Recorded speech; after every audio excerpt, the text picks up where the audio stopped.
Ladies and gentlemen, today, I want to take you back to a moment in history when the world paused not for war, not for politics, but for a game of chess. At the center of that moment was a man named Bobby Fischer. Bobby Fischer wasn't just a chess player. He was a phenomenon. Born in 1943 in Chicago, he learned chess at the age of 6. By the time he was 15, he became the youngest Grandmaster in history, a record that stood for decades. But it wasn't just his age that shocked the world. It was how he played. Methodical, ruthless, and brilliant, Fischer played as if he could see the future 5, 10, even 20 moves ahead. His most iconic moment came in 1972 during the Cold War. The United States and the Soviet Union were locked in tension, and chess was one of their battlefields. The Soviets had dominated the game for years. But then came Fischer, an American underdog with a storm of talent, challenging the Soviet champion Boris Spassky. The match in Reykjavik, Iceland, wasn't just about chess.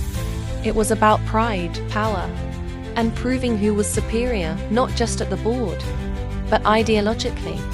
Fischer, with all his eccentricities, his demands, his paranoia, his unpredictability, walked into that arena and changed everything. After a dramatic series of games, he defeated Spassky and became the world chess champion. It was called the match of the century, and rightfully so. Fischer's victory wasn't just personal, it was symbolic. It was America breaking into a fortress that had been Soviet-controlled for decades. He made chess cool, exciting, and even glamorous, if only for a moment. But Fischer's story is also a cautionary tale. After reaching the top, he vanished. He refused to defend his title in 1975 and was stripped of his championship. He lived much of his later life in exile, becoming increasingly reclusive and controversial. His brilliance was undeniable, but so were his demons. And yet, despite all his flaws, Bobby Fischer remains one of the greatest chess minds the world has ever seen.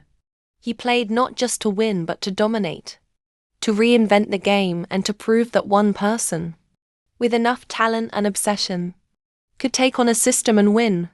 So today, we remember Bobby Fischer not just as a chess player, but as a symbol of genius, defiance, and the thin line between brilliance and madness. Thank you.